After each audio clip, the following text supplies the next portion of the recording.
kali mengatakan, kalau kalian sekarang sedih, ada kesedihan sedikit saja dalam dirimu hari ini, saat ini, berarti kalian gak ada di sini. Kalian sedang hidup dalam kenangan. Pasti kalian sedang hidup di masa lalu. Dan kalau sekarang kalian cemas, takut, kalian juga gak ada di sini. Berarti kalian sedang ada di hari esok. Pikiranmu sedang bergerak ke masa depan. Karena ciri orang yang hadir di sini saat ini, wajahnya damai, totalitas, hadir sepenuhnya di sini bersama Dia yang maha meliputi dirinya. Energi ilahi tanpa batas, kecerdasan semesta tanpa batas yang ada di sini. Ini adalah energi, getaran, frekuensi yang memberikan kehidupan pada seluruh manusia. Oleh karena itu, ada kata-kata bagus yang disampaikan leluhur kita. Indit kudu bari cicing, lumampah teu ngalengkah. Indit tapi cicing, lumampah tapi teu ngalengkah. Indit kudu bari cicing artinya pergi tetapi diam. Pergi tetapi duduk. Siapa yang pergi? Yang pergi adalah kesadaran kita melakukan proses transformasi dari kesadaran yang paling rendah setahap demi setahap sampai menuju puncaknya kesadaran. Itu yang harus pergi. Dan untuk mengantarkan kesadaran sampai di puncaknya kesadaran, syaratnya justru harus cicing, harus diam. Yang kedua, lumampah ulah ngalengkah, berjalan tetapi jangan melangkah. Jadi orang-orang yang sibuk tubuhnya, sibuk pikirannya, bisa jadi gak kemana-mana sebetulnya kedewasaannya. Dan jangan mengira orang yang duduk tubuhnya, duduk pikirannya, malah justru dia sedang melakukan perjalanan jauh ke dalam dirinya. Makanya perjalanan ke dalam diri sejengkal saja mungkin tidak akan cukup waktu hidup kita. Tapi perjalanan keluar 1000 kilo dengan kecepatan tertentu bisa dicapai dalam waktu beberapa jam saja. Itulah bedanya perjalanan keluar dengan perjalanan ke dalam. Para sahabat, ada pepatah Sunda bagus sekali. Mohon maaf kalau terlalu kecil, ini belum saya edit. Maaf kalau kata-katanya seadanya. Lamun sia hayang indit ka kuburan Semar, inditna kudu bari cicing, lumampahna ulah ngalengkah.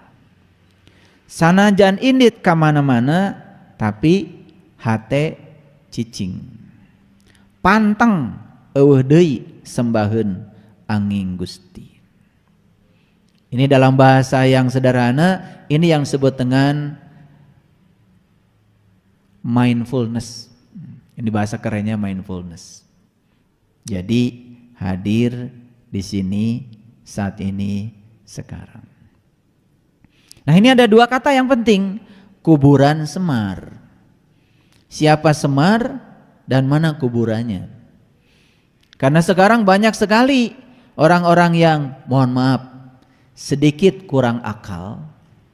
Agak sopan saya hari ini nih, karena kalau nyebut bodoh kan kurang sopan. Sedikit kurang akal.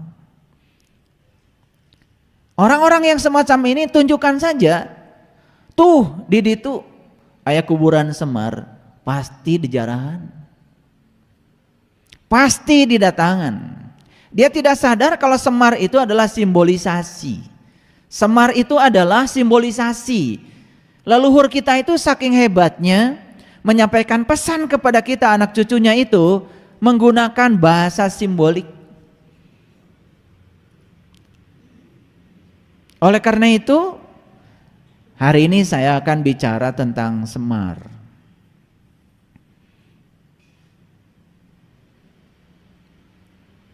Di mana kuburan Semar? Ya di sini. Siapa Semar? Ya ini.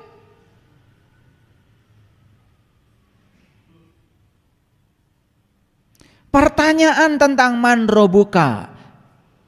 Siapa Tuhanmu? Bukan di kuburan tanah. Gak ada kerjaan tuh malaikat. Udah mati ditanya-tanya. Dan selama ini kita percaya sama itu. Padahal pertanyaan siapa Tuhanmu di sini. Di sini. Man kana fi hadihi a'ma wa huwa fil akhirati a'ma wa adallu sabila. Barang siapa yang buta di dunia lebih buta di akhirat dan jalannya lebih sesat. Barang siapa yang tidak bertemu dengan diri sejatinya di dunia, dia juga tidak akan pernah bisa pulang ke kampung asalnya di akhirat. Karena syarat untuk bisa ke sana harus bertemu di sini. Siapa yang tidak berjumpa dengan jati dirinya di sini, dia juga tidak akan bisa berjumpa dengan Tuhannya, tidak akan bisa memenuhi ayat inna lillahi wa inna ilaihi rajiun. Sing panggih heula jeung kuburan Semar. Mun bisa kudu panggih jeung Semarna. Itu. Apa sih sesungguhnya Semar itu? Ini hebatnya leluhur kita di Tatar Parahyang. Gitu. Ternyata Semar itu S-nya syahadat kudu nyaho hartina. Syahadat itu harus mengerti maknanya. Siapa yang belum tahu gambaran Semar? Dan Semar itu telunjuknya selalu begini. Betul? Betul? Dan semua orang Islam kan sholat juga pakai gini. Kayak gini. Jadi sebetulnya Semar itu sudah gini dari dulu. Dan Semar itu ngerti apa artinya ini. Sebaliknya, orang yang sok suci, sok beragama terkadang merasa diri paling benar ketika ditanya, kenapa kamu sholat begini? Bingung. Dan kenapa mengacungkan ini tepat saat membaca syahadat? Asyhadu alla ilaha illallah. Ini yang diacungkan. Terus apa hubungannya ini dengan syahadat? Kalau terus dicuk-cuk galurnya, ditanya lebih dalam, bingung. Karena saya sudah melakukannya. Banyak sekali orang yang datang menemui saya, bahkan mengatakan dirinya tokoh, muridnya banyak di mana-mana. Saya nggak tanya yang susah-susah. Kalau Anda sholat begini nggak? Iya begini. Buat apa?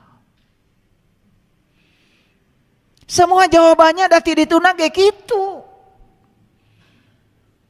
Boro-boro mendekati pendekatan saintifik secara ilmiah.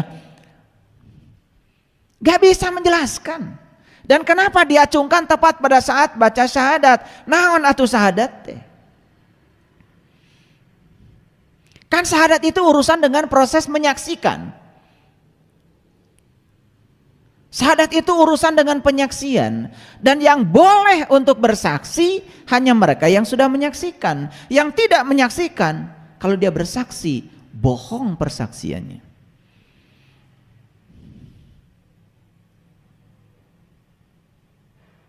Kalau ada orang dimintai saksi pada suatu peristiwa di kantor polisi, pasti polisi itu akan mencari saksi yang ada di TKP. Yang menyaksikan peristiwa. Gak mungkin polisi tiba-tiba mengambil orang yang di luar TKP yang tidak menyaksikan. Karena mereka yang tidak menyaksikan tidak mungkin bisa bersaksi. Menyaksikan dan bersaksi alatnya beda. Menyaksikan itu pakai alat untuk menyaksikan, namanya mata. Mata ada dua, satu mata lahir, satu lagi mata kolbu. Bersaksi sama. Hasil penyaksikan mata lahir dipersaksikan oleh mulut. Hasil penyaksian mata batin, mata kolbu, sama meluncurnya lewat mulut. Jadi mulut itu alat untuk bersaksi, bukan alat untuk menyaksikan. Menyaksikan tidak mungkin pakai mulut dong, harus pakai mata. Tapi mata yang ini hanya sebangsa kornea mata, hanya daging, hanya menyaksikan yang bersifat materi, karena ini materi. Dia yang imateri tidak mungkin disaksikan oleh materi, harus disaksikan oleh yang imateri. Maka sudah disediakan oleh Allah ya dalam diri setiap manusia. Makanya beruntung yang jadi manusia kalau tahu keunggulan dia sebagai manusia. Rugi jadi jelema mente apal naon unggul dan jelema.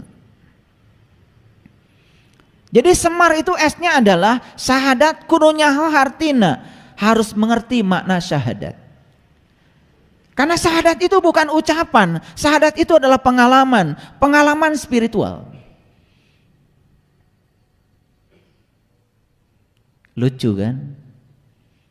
Tiba-tiba bilang, saya bersaksi tiada Tuhan selain Allah. Kapan kau menyaksikannya? Sembarangan. Lalu yang kedua, eling ka Gusti Allah nu utama. Selalu sadar dan ingat kepada Allah, itu yang terpenting. Dan tidak mungkin bisa eling kalau esnya belum dicapai. Banyak sebetulnya sudut pandang tentang Semar, tapi saya melihat dari sudut pandang tradisi leluhur kita di Nusantara ini, luar biasa. Kalau syahadatnya belum tercapai, hanya sebatas kata-kata, tidak mungkin kita bisa eling. Karena eling itu ada syaratnya, syarat sahnya eling harus tahu. Betul? Ini ngaji agak serius hari ini. Maka begitu dia sudah syahadat yang sempurna, maka dia kemudian menjadi eling. Makanya hampir semua perintah haji diakhiri dengan zikir. Coba lihat di ayat Quran. Faiza qadaitu manasikakum fazkurullah. Hampir semua perintah haji dipungkas dengan perintah ingat kepada Allah. Berarti haji itu sesungguhnya berkunjung ke rumah Allah untuk bertemu Allah supaya kita bisa ingat kepada Allah. Makanya haji ada dua, ada yang syariat, ada yang hakikat. Yang syariat ya tentu saja melaksanakan ibadah yang syariat. Betul itu bagus, silahkan, asal mengerti. Karena di balik syariat ada simbol-simbol hakikat yang harus diterjemahkan ke dalam perjalanan haji yang sesungguhnya. Karena haji yang sesungguhnya pergi ke kuburan Semar.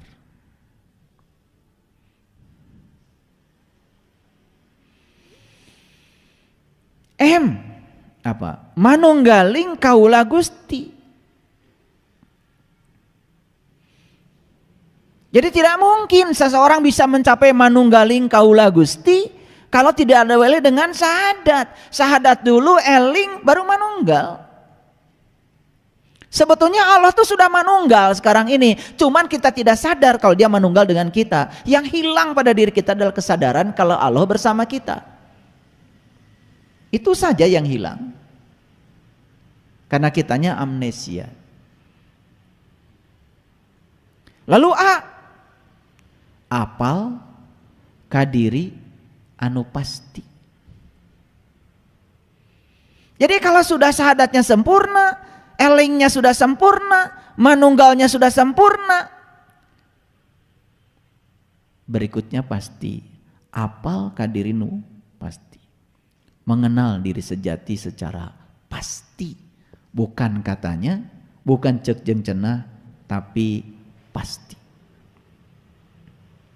Begitu seseorang sudah mencapai sema ini baru sema, maka puncak dari sema adalah R.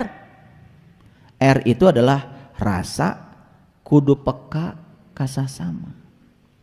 Rasa kemanusiaan, tenggang rasa, inilah sebetulnya hasil dari sebuah kaji diri. Makanya puncaknya hasil kaji diri adalah bagaimana kita bisa melihat seseorang itu memperlakukan orang lain. Ketika dia mampu memperlakukan orang lain seperti dia memperlakukan dirinya sendiri, ini hasilnya. Bukan ngitung rakaat, bukan ngitung pahala, bukan merasa dirinya paling banyak tabungan akhiratnya, bukan. Kelihatan di dunia. Ciri orang yang sudah sukses ngaji diri, dia itu mampu memperlakukan orang lain seperti dia memperlakukan dirinya sendiri. Ini bisa dibuktikan. Semua hadis Nabi tentang iman tidak ada yang urusannya dengan ritual. Tidak disebut orang beriman jika dia tidur nyenyak sementara tetangganya kelaparan. Makanya saya bikin namanya BSI Peduli. Ayo sama-sama kita. Yang semut-semut, yang gajah-gajah, jangan bohongin diri sendiri. Banyak di sekitar kita orang-orang yang perlu kita tolong. Tadi malam saya ngasih pelatihan di kelas holistik. Saya tanya, uangmu, rumahmu, hartamu ditaruh di mana selama ini? Di bank? Nanti kalau bank ada resesi, bingung juga. Tulisannya ada, duitnya nggak ada. Tuh, taruh di rumah, kena banjir, kena longsor, hancur tuh ke bawah. Ada satu pesertanya nanya sama saya, kalau gitu di mana tempat meletakkan harta yang paling aman? Di surga.